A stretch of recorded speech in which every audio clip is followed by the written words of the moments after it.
Time is a very difficult thing to pin down. There's a famous saying of St. Augustine of Hippo that when he was asked, "What is time?" he said, "I know what it is, but when you ask me, I don't." And yet it seems absolutely fundamental to our life.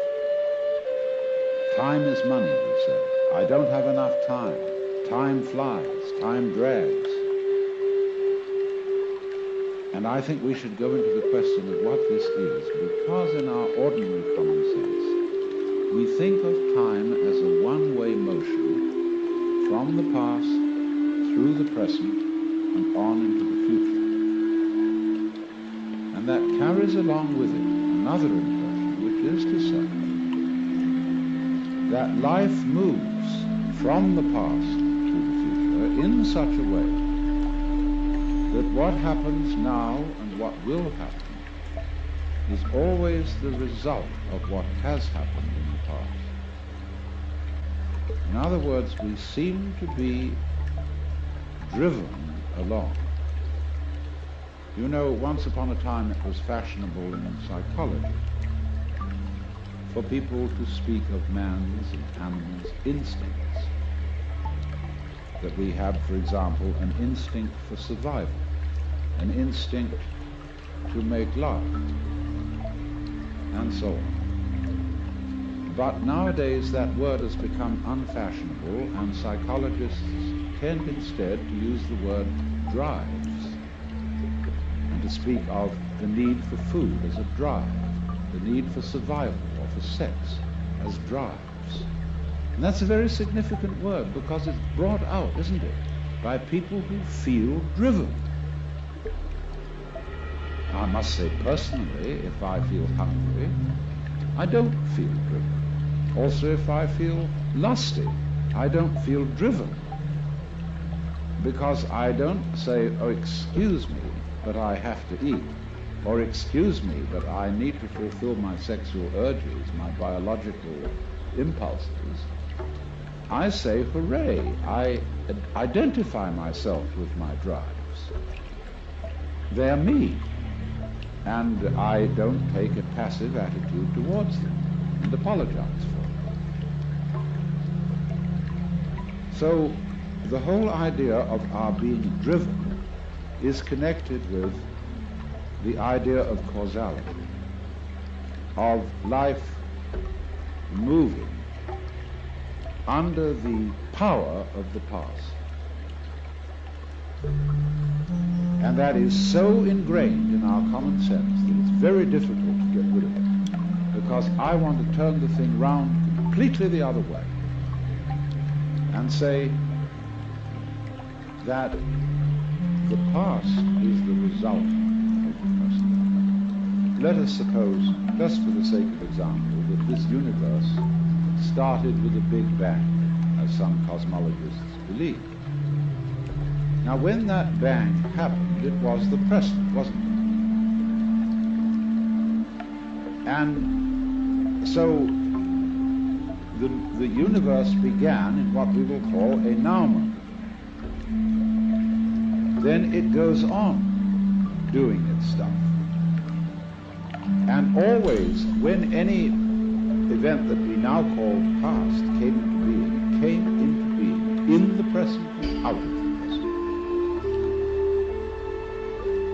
That's one way of seeing it. But before we get further involved in this, I want to draw your attention to a fallacy in the very common sense idea of causality. That events are caused by previous events, from which they flow or result necessarily. To understand the fallacy of that idea, we have to begin by asking, what do you mean by an event? Let's take the event of a human being coming into the world. Now, when does that event begin? Does it occur at the moment of parturition, when the baby actually comes out of its mother? Or does the baby begin at the moment of conception? Or does the baby begin when it was an evil gleam in its father's eye? Or does a baby begin when the spermatozoa are generated in the father, or the ovum in the mother? Or could you say a baby begins when its father is born, or when its mother is born? All these things can be thought of as beginnings. But we decide, for purposes of legal registration, that a life begins at the moment of parturition. And that is a purely arbitrary decision. And it has validity only because we all agree about it. Let me show you the same phenomenon in the dimension of space instead of the dimension of time. Let's ask, how big is the sun? Are we going to define the sun as limited by the extent of its fire? That's one possible definition. But we could equally well define the sphere of the sun by the extent of its heat. We could also define the sphere of the sun by the extent of its light. And each of these would be reasonable choices, except that it's rather difficult to keep track of the extent of its light, because we're inside it. And therefore we have arbitrarily agreed to define the sun by the limit of its visible fire. But you will see in all these, by these analogies, that how big a thing is, or how long an event is simply a matter of definition. Now therefore, when by simple definition, for purposes of discussion, we have divided events into certain periods, we'll say the First World War began in 1914 and it ended in 1918. Now actually, all those things which led up to the First World War started long before 1914. And the repercussions of that war have continued long beyond 1918. How are we to distinguish an event from its repercussions? So you will see that because we have divided events from one another in this arbitrary way, we do that, and then we sort of forget we did it. And then we have a puzzle. How do events lead to each other? Because you see, in reality, there are no separate events. Life moves along like water. And it's all connected, as the source of a river is connected to the mouth and to the ocean. And all the events or things going on are like whirlpools in the stream. Because you go there today and you see a whirlpool. You go there tomorrow and you see a whirlpool. But it isn't the same whirlpool because all the water is changing every second.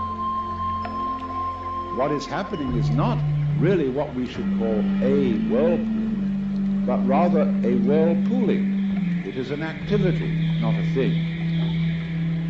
And indeed, every so-called thing can be called an event. We call, say, a house, housing. We call a mat, matting. And we could equally call a cat, a catting. So we could say the catting sat on the matting. And we would thereby have a world in which there were no things but only events. To give another illustration, a flame is something we say, there is a flame on the candle. But it would be more correct to say, there is a flaming on the candle, because the flame is a stream of hot gas. Let's take another amusing example. We say fist, and fist is a noun. And fist looks like a thing, but suddenly what happens to the fist when I open my hand? See, I was fisting. Now I'm handing. So every kind of so-called thing can be spoken of as an event, and because events flow into each other, the the fisting flows into the hand, we cannot say exactly where one ends and the other begins. So therefore, if we remember that, we shall see that we do not need the idea of causality to explain how a prior event influences a following event, because it's like this. Supposing I'm looking through a narrow slit in a fence, and a snake goes by. I've never seen a snake before, and this is mysterious. And I see through the slit in the fence, first the snake's head, then I see a long, trailing body, and then finally the tail. I said, well, that was interesting. Then the snake turns round and goes back. And again, I see first the head, and then after an interval, the tail. Now, if I call the head one event and the tail another, it will seem to me that the event head is the cause of the event tail. And the tail is the effect.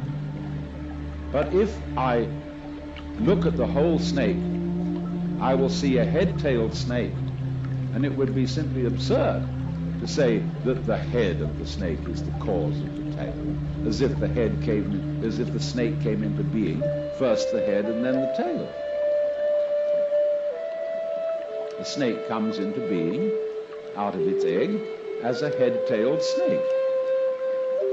And so in exactly the same way, all events are really one event.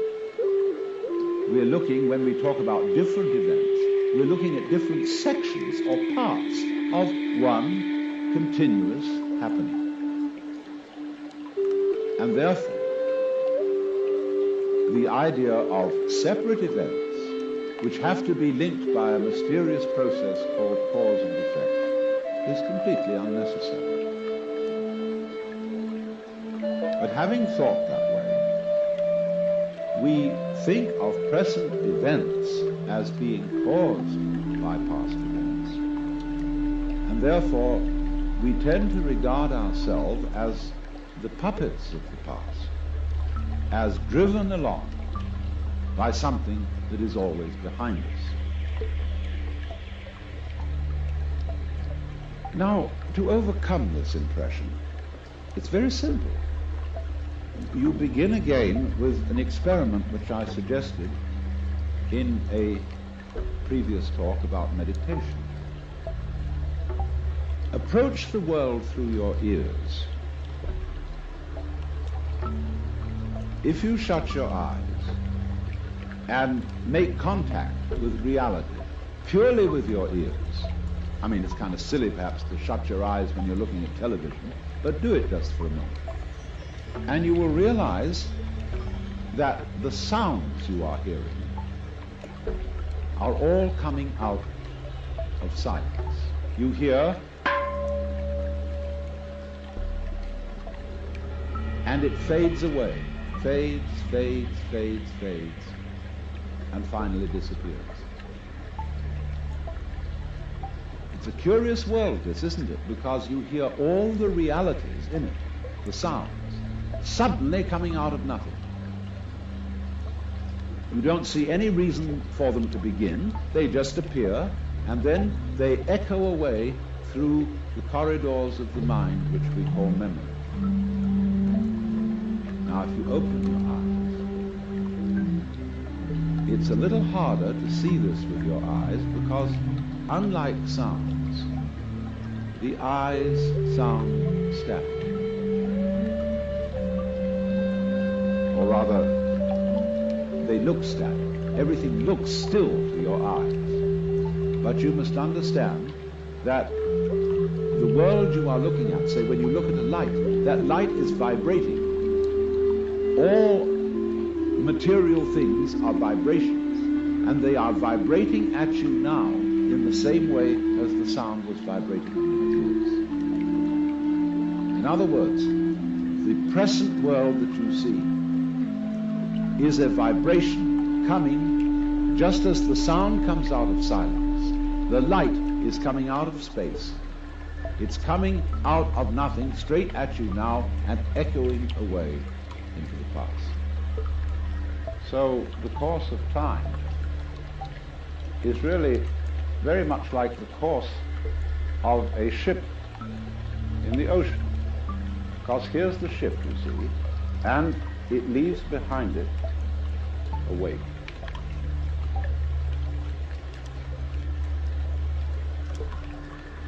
And the wake fades out. And that tells us where the ship has been, in just the same way as the past and our memory of the past tells us what we have done. But as we go back into the past, and we go back and back to prehistory, and we use all kinds of instruments and scientific methods for detecting what happened, we eventually reach a point where all record of the past fades away in just the same way as the wake of the ship. Now, the important thing to remember in this illustration is that the wake doesn't drive the ship any more than the tail wags the dog.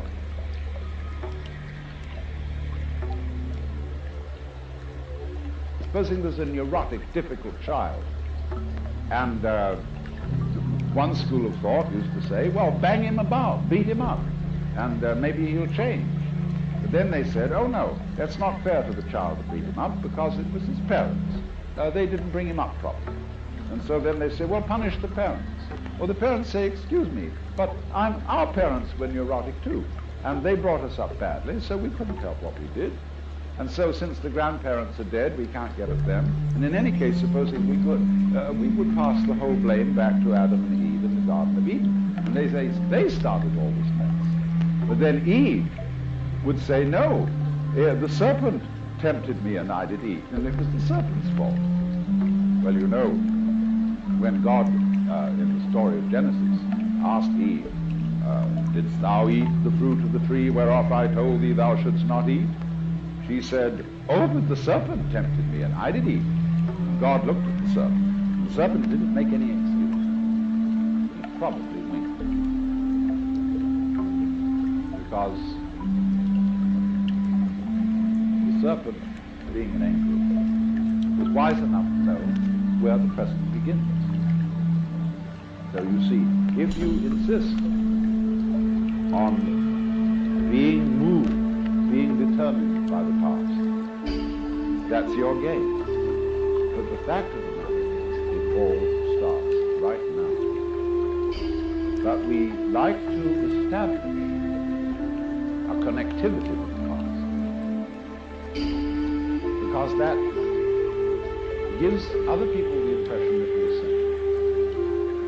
If you ask me then, why am I talking? Well, I could say I'm making a living, or I have a message that I want to get across to you. But that is not the reason.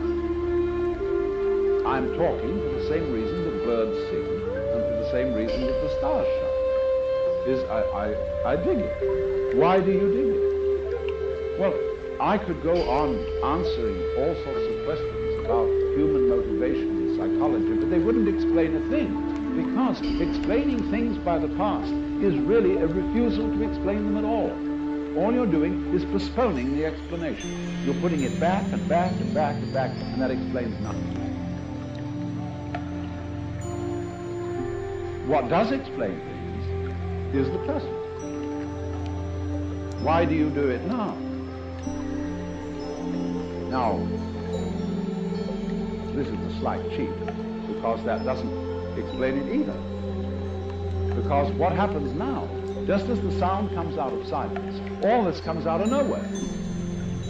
This is in connection with what I explained to you in another talk about the power of nothingness. All life suddenly emerges out of space, bang, right now. And to ask again, why does it happen, is an unprofitable question. Because the interesting thing is not why, but what. What happens? Not why does it happen. I can say, well, I am doing this now because I did that then. And so I am producing for you a But actually I'm doing it backwards.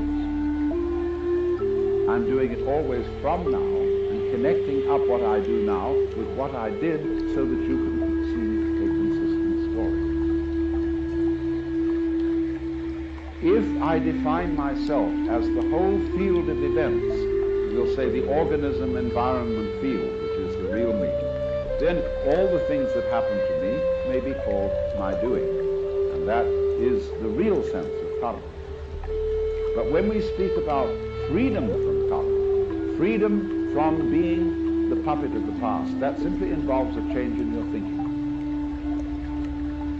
It involves, in other words, you're getting rid of the habit of thought whereby you define yourself as the result of what has gone before, and instead get into the more plausible and more reasonable habit of thought, in terms of which you don't define yourself in terms of what you've done before, but in terms of what you're doing now. And that is liberation from the ridiculous situation of being a dog wagged by its tail.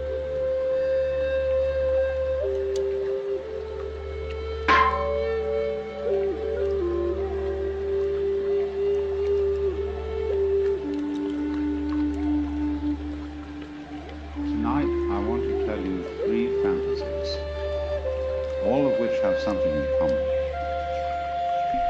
The first fantasy is about reproduction. We use the word reproduction in two principal ways.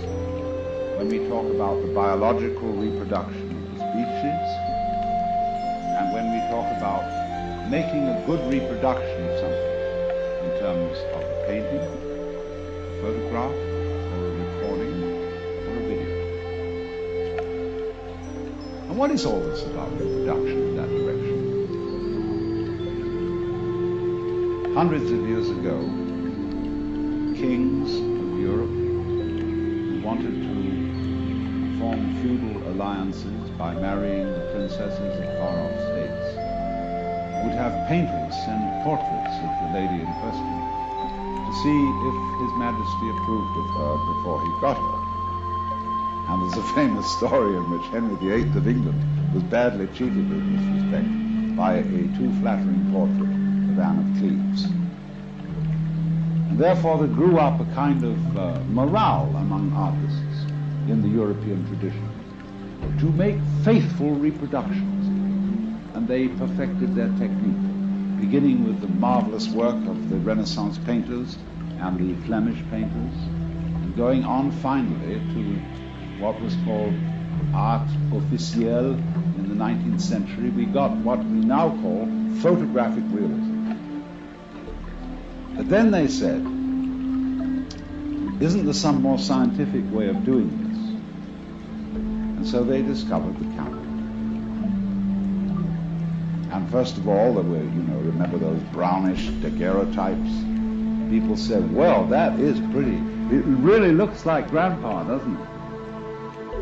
And then they said, but there are several things missing. It isn't colored. So first of all, they tinted. And then they said, well, it's real lifelike. But then they went on to say, but there are some people whose whole style of life, whose personality is in the way they move. And if you just take a static shot like that, personality isn't there. It's the way they go. So he said, we've got to have some way of making people move. So they invented the movies. And I remember when the first movies came out, they were all going, everybody was going, in a jerky way. Then they smoothed it out and they said, oh, that's real lifelike. But they said then, but here's another thing about reproducing people, which is that they talk, and a whole lot of their personality is in the voice. So can't we have them talking at the same time that they move? So they invented the talkies. And then to get it more lifelike still, they colored them. They said, wow, now we're really getting something.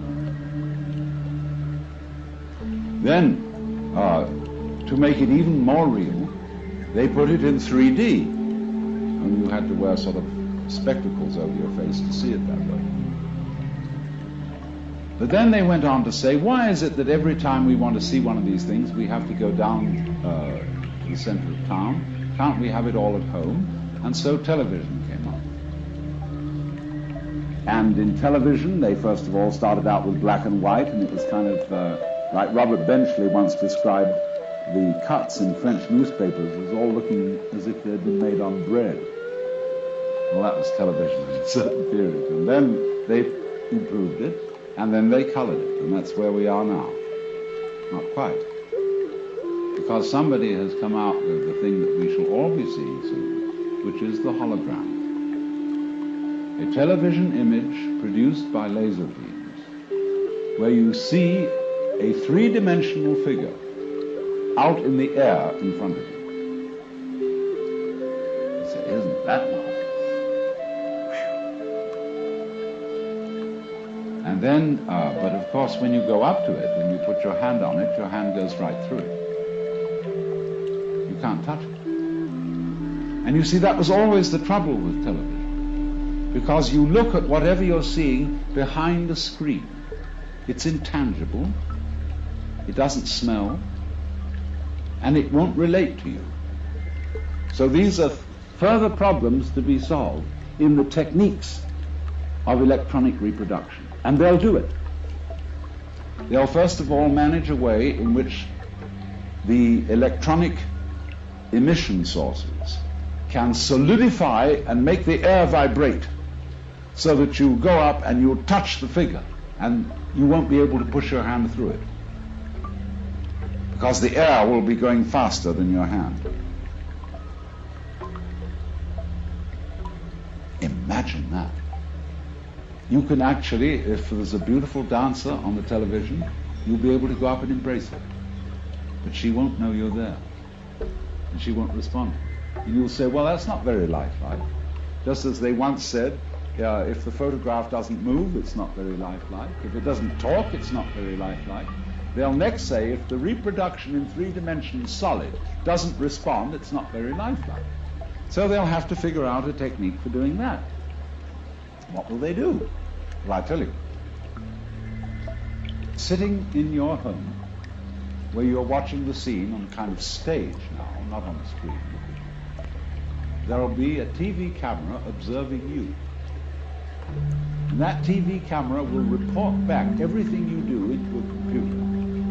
And the computer will so manage each bit of information, that's to say, each tiny little granule unit of information going into the image that you're looking at, that it will immediately decide what is the appropriate response to the approach that you are making to the image. Won't that be?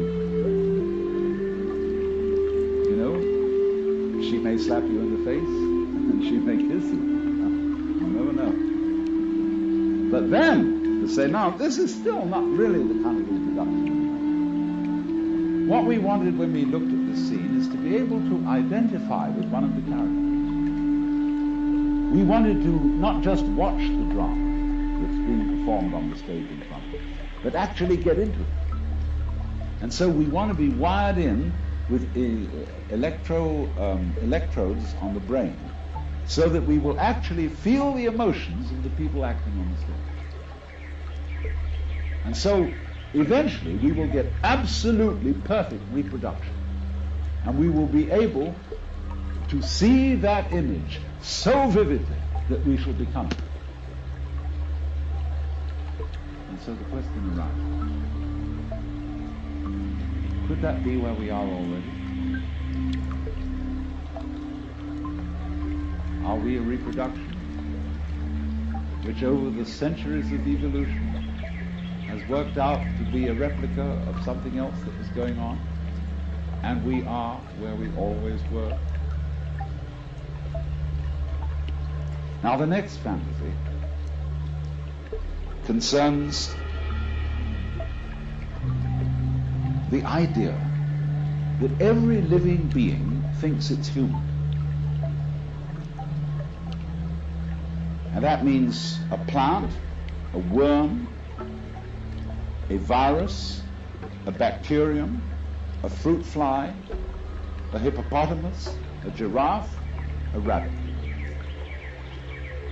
That all these beings, wherever they feel out from, as we feel out from our bodies, feel that they're in the middle. That is to say, wherever you look, you turn your head around, and you feel you're in the middle of the world. You feel you're the center. And a rabbit or a fruit fly feels that it is a center. And it has around it a company of associates who look like it. And therefore, this creature knows that these are the right people, just as we know when we look at human beings. They're the right people. They are one of us. Only, of course, we have to make distinctions, because you never really know that you are you and that you are really in the right place unless you can contrast yourself with some other people who are, after all, not quite in the right place, and some other people who are very much in the wrong place. And then, through having this succession of comparisons, you know that you're okay. Well, the insect has exactly the same arrangement. Well, you say, well, insects and things like fishes, they don't have any culture? What do you mean? Fishes being civilized and being entitled to consider themselves as human. Well, let me put the argument from the fish's point of view. Fishes say, human beings are a mess. Look what they do. They can't exist without cluttering themselves and carrying around all kinds of things outside their bodies. They have to have houses and automobiles and books, and records, and television, and hi-fi equipment, and stuff, endless stuff, and they litter the earth with rubbish. Think of a dolphin. He isn't really a fish because the dolphins are mammals, but a dolphin's point of view towards the human race. Dolphins spend most of their time playing. They don't work, because the grocery is right there in the ocean, whatever they need. And so a dolphin will catch up with a seagoing liner, and it'll get on the wake of the liner and put its tail at an exact angle of 26 degrees. And in so doing, the liner will carry the dolphin along. The dolphin will make circles around the liner just for fun, playing all its life. And we know that a dolphin's brain is as big, if not bigger than ours. It's incredibly intelligent. It has a language which we can't decipher. And the person who knows most about dolphins in the United States, Dr. John Lilly, is a friend of mine, and he said he came to the conclusion that dolphins were too smart to tell us their language. So he abandoned this project and said he would no longer keep such a highly civilized being in the concentration camp in the zoo in which he came back. So the point is that not only dolphins, every organism that has any sensitivity in it whatsoever considers itself to be the center of the universe. Now it has its problem. There's a Zen poem which says, "The morning glory which blooms for an hour differs not at heart from a giant pine that lives for 1,000 years." In other words, an hour is a long life to a morning. 1,000 years is a long life to a pine. And our 4 years and 10, or as the insurance company's actuarial tables put it, somewhere between 65 and 70 years is an average human life, seems about the right length of life. I mean, there are people who want to go on and are in quest of immortality and have their bodies frozen in case there should develop in the future some technique by which they could be revived. But I really don't go for that, because nature has mercifully arranged the principle of forgettery as well as the principle of memory. If you always and always and always remembered everything, you see, you would be like a piece of paper which had been painted over and painted over and painted over until there was no space left and you wouldn't be able to distinguish between one thing and another. It's like when a whole bunch of people start to scream and make noises and out-scream each other, and soon you can hear nobody. So in that way one's memories become screams, and nature mercifully arranges that the whole thing will you see, it doesn't matter in what form you begin, whether you begin again as a human being, or as a fruit fly, a butterfly, or a beetle, or a bird. It feels the same way that you feel now. So we're really all in the same place. We all have above us things much higher than ourselves. And we all have below us things that we feel are much lower than ourselves, just as there are things out there on the left and things out there on the right, and things in front and things behind. Because you're the middle. You're the middle everywhere, always.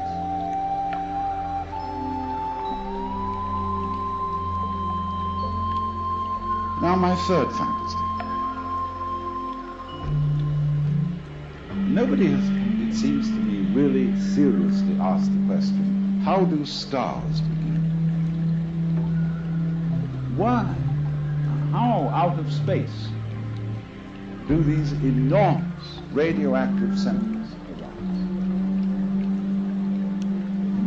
Well, I'm going to solve this problem on the principle of the egg and the hen. Because it is said, a chicken is one egg's way of becoming other eggs. And if you've understood my second fantasy, you will see how that could be true. Now let's suppose then that a planet is one star's way of becoming another star. You know, stars, when they explode, they send a lot of goo out into space. And some of this goo solidifies into balls which get in orbit and spin around the star. And in one chance in 1,000, maybe, one of those balls will become like the planet Earth. And slowly upon it will arise what some people might call a disease called the bacteria of intelligent life. And they have a notion, these things that we call alive, that they ought to go on. And, you know, they have a fixed idea in their heads that they should keep on doing whatever it is they're doing. And they should always be doing it better. So they divide themselves into different species.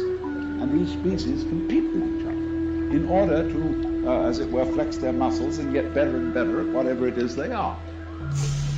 And they go on doing this until one species really establishes itself as top species in the particular area on the particular planet.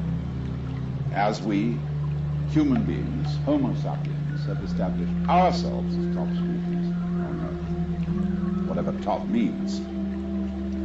Well then, when we have a little leisure and don't have to spend all our time finding food to put into our mouths, we start asking questions. And we look around at each other and everything and say, what is this? I mean, what's going on here?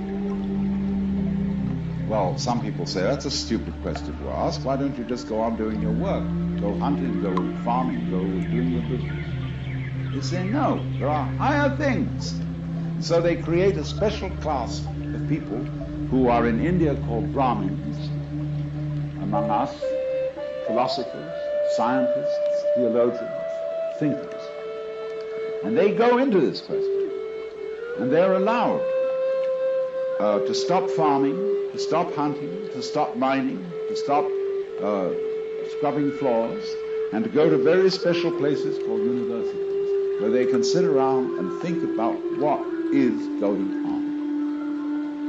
Where they think about it. First of all, they do what they call philosophy, which is they try to say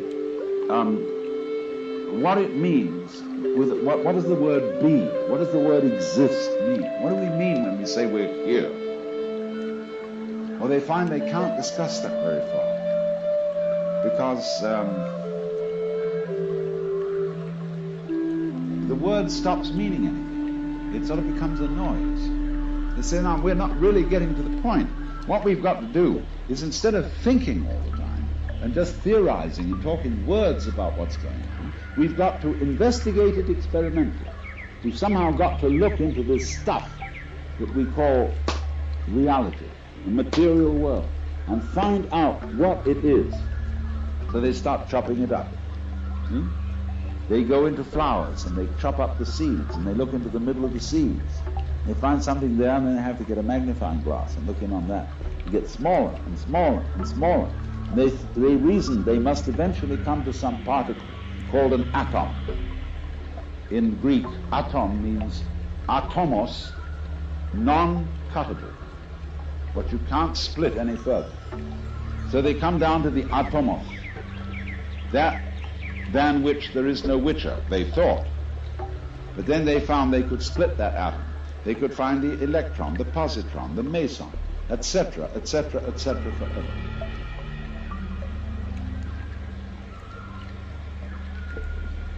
And so they said, well, this is real science, because we've now found out that every atomos of matter contains immense energy, and that we could come to the point where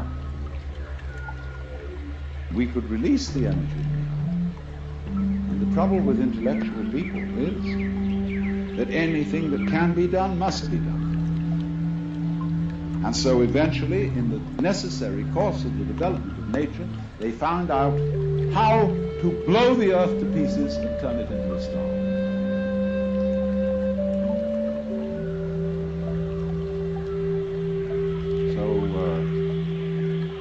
That may be, you see, how stars originate. They have planets like chickens have eggs. And the eggs burst and turn into chickens. And planets burst through the agency of intelligent life and turn into stars, which throw out other mud balls, some of which stand a reasonable chance, about as reasonable a chance as, say, any male spermatozoa stands when it enters the female womb of becoming a baby. 1 in a million. And those spermatozoa are in exactly the same position as the planets and the stars. Now I tell you, this is a fantasy. But you may ask me, isn't it a rather unpleasant fantasy?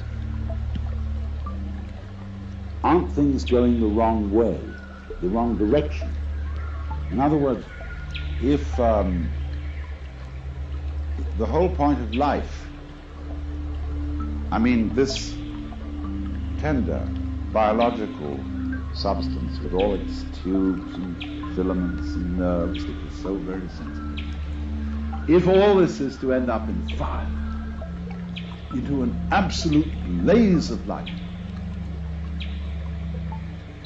don't we say, oh, what a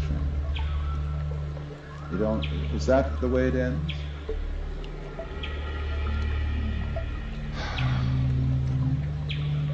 But so many people say that they want to see the light. They want to be enlightened. They want to dissolve into the light of God. Then when they've done that,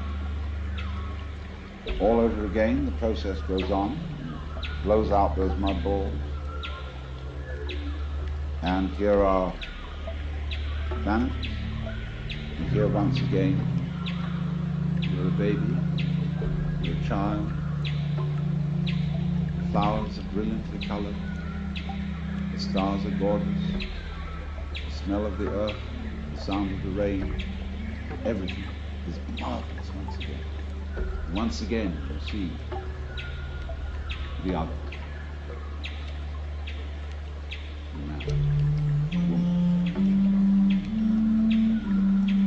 As if it had never happened before.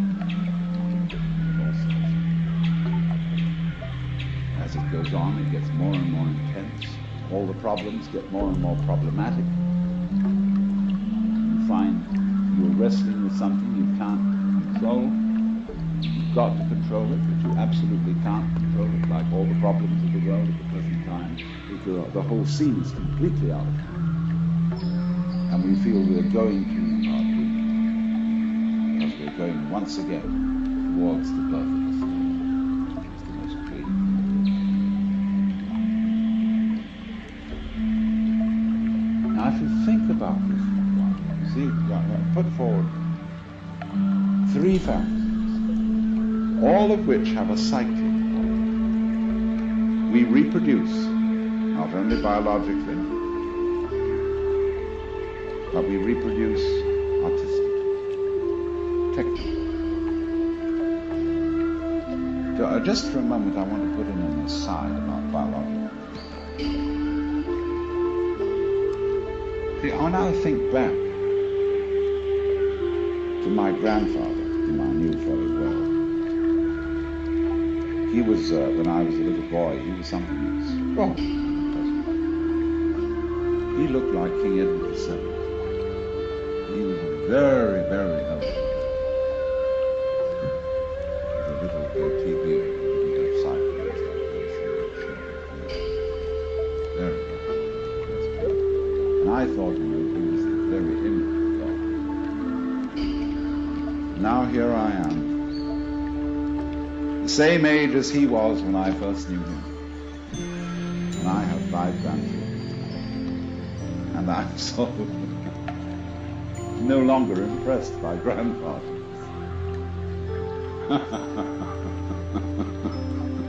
I know. Here I am. I'm one of them too. And this is the same idea, you see, of the round. That we are almost perpetually in the same place, as the French proverb says, plus ça change, plus c'est la même chose. The more it changes, the more it's the same thing. Well, that means then, you see, that existence, the feeling of being, is a sort of spectrum. Just as light is at one end red and at the other end violet.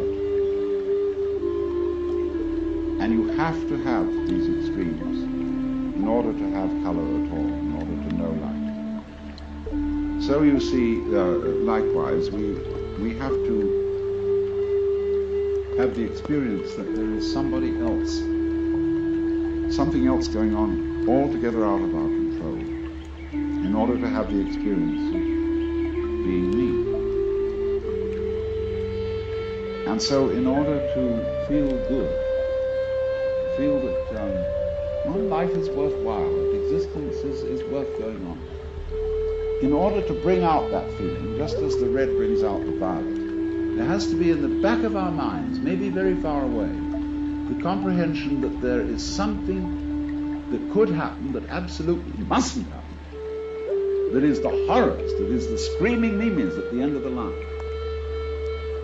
We have to know that's there. And every so often, that has to happen. Because if there isn't the experience that we go through, called the screaming mimes at the end of the line, where everything has gone wrong, like just before he died, the British novelist Arnold Bennett said, "I feel somehow that everything's absolutely wrong." You know? So the possibility, even the imagination that there could be such an experience in the back of our heads, is the background which gives intensity to the sense that we call feeling good, feeling that it's all right. It's all right. So, if you understand it, you see that really and truly you're always in the same place. Just as every creature thinks it's a human being. And as just every being turns out to be a reproduction by some interesting technology, whether it's electronic or biological, makes very little. And just as it may be, I don't know, planets are stars' ways of becoming other stars, and so on and so on and so on. But the moral is, you're always in the same place. And what is that place?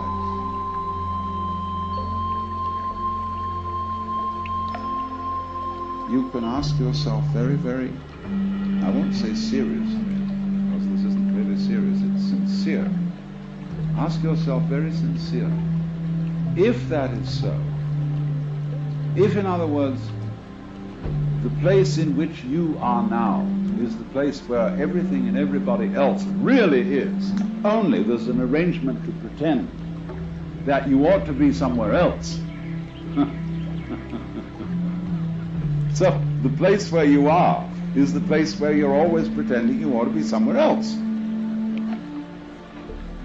And this is the nature of life. This is the pulse.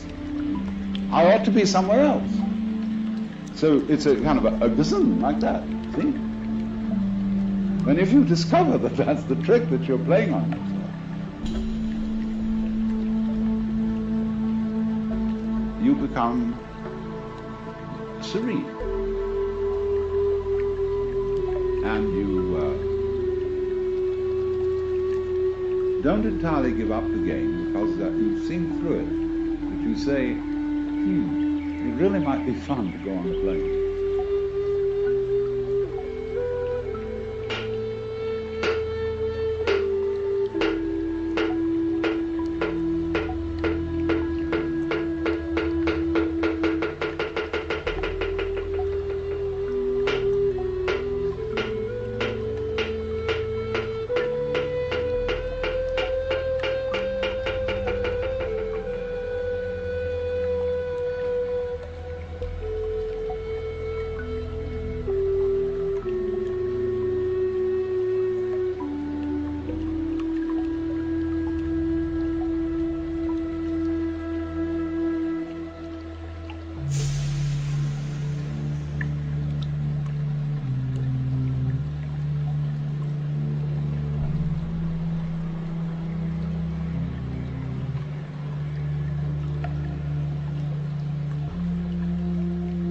Time is a very difficult thing to pin down. There's a famous saying of St. Augustine of Hippo, that when he was asked, what is time?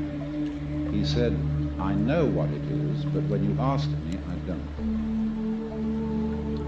And yet it seems absolutely fundamental to our life.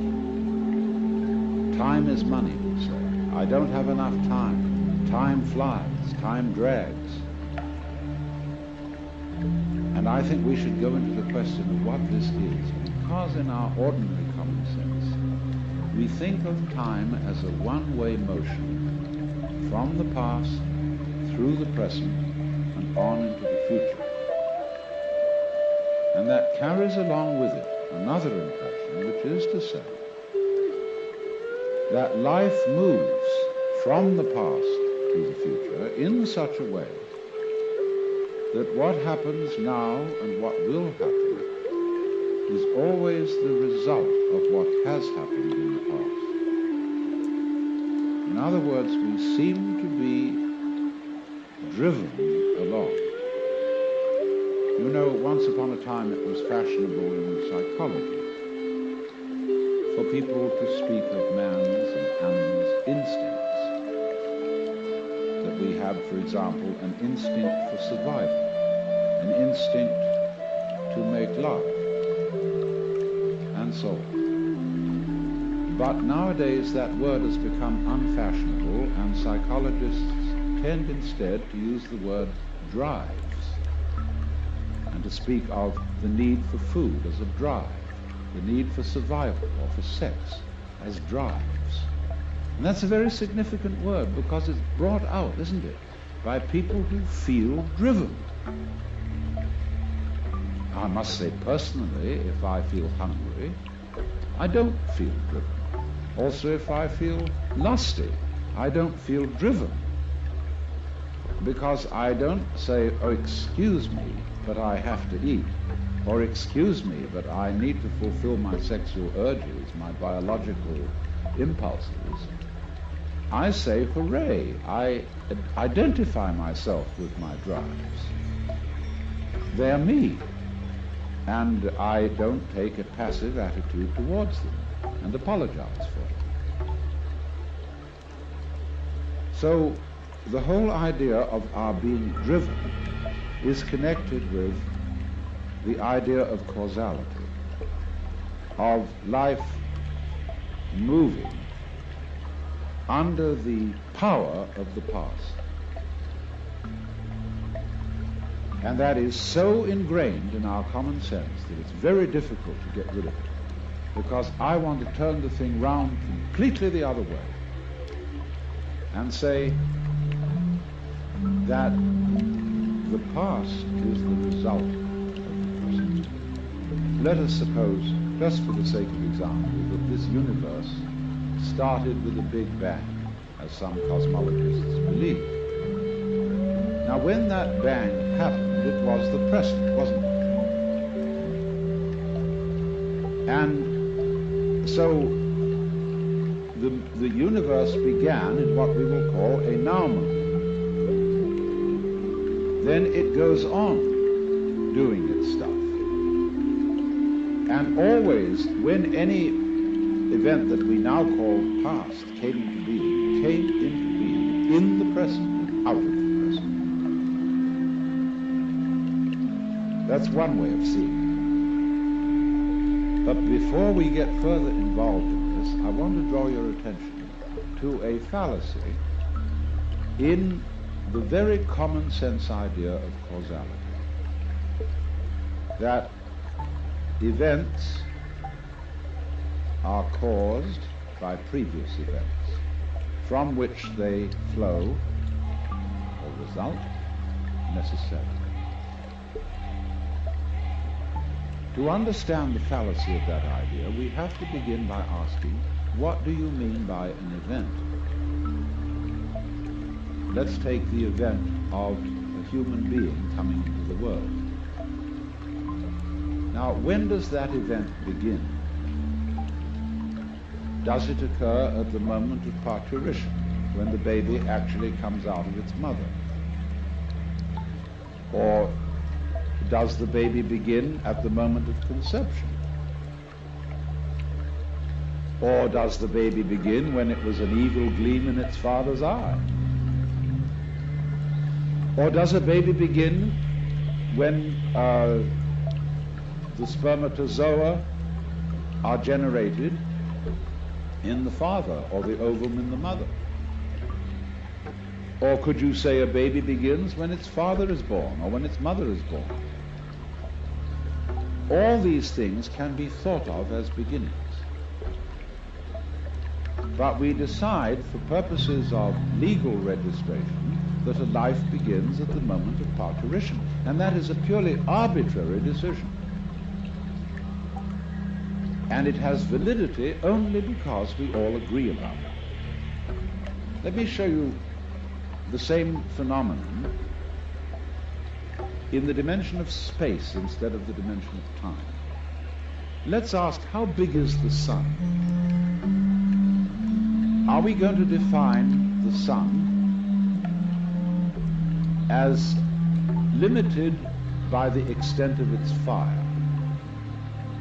That's one possible definition. But we could equally well define the sphere of the sun by the extent of its heat.